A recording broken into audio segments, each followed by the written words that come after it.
નમસ્કાર મિત્રો, હું તમારો મિત્ર મેહુલ પટેલ.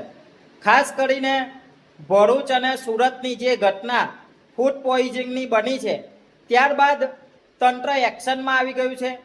હોટલો રેસ્ટોરન્ટ પર તપાસની કાર્યવાહી શરૂ કરી દેવામાં આવી છે.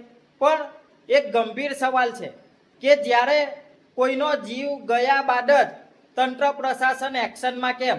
સતત કાયમી ધોરણે આ હોટલો રેસ્ટોરન્ટ અને ખાણીપીણીમાં તપાસ કેમ નહીં? ફૂડ પોઈઝનિંગની 2 ઘટના બાદ નાના માસૂમ 2 બાળકોનો ભરૂચ જિલ્લામાં પાલેજ ખાતે 12 વર્ષીય બાળક અને સુરત ખાતે 5 વર્ષીય બાળકીનું મૃત્યુ બાદ તંત્ર પ્રશાસન એક્શનમાં આવ્યું છે. જીવ ગયા બાદ જ કેમ એક્શનમાં? કારણ કે કાયમી ધોરણે કેમ નહીં? આ ખૂબ ગંભીર બાબત છે. તંત્ર પ્રશાસને કાયમી ધોરણે આવી રેસ્ટોરન્ટમાં ખાણીપીણીની લારી ગલ્લાઓ પર તપાસ કરવી જોઈએ, જેથી કરીને મનુષ્ય જોડે જે ખાણીપીણીમાં મિલાવટો થાય છે એ અટકે અને કાયમી ધોરણે આવી બાબતમાં કડક કાર્યવાહીઓને તપાસ થવી જોઈએ એવી તંત્ર પ્રશાસનને વિનંતી છે. અસ્તુ. ભારત માતા કી જય.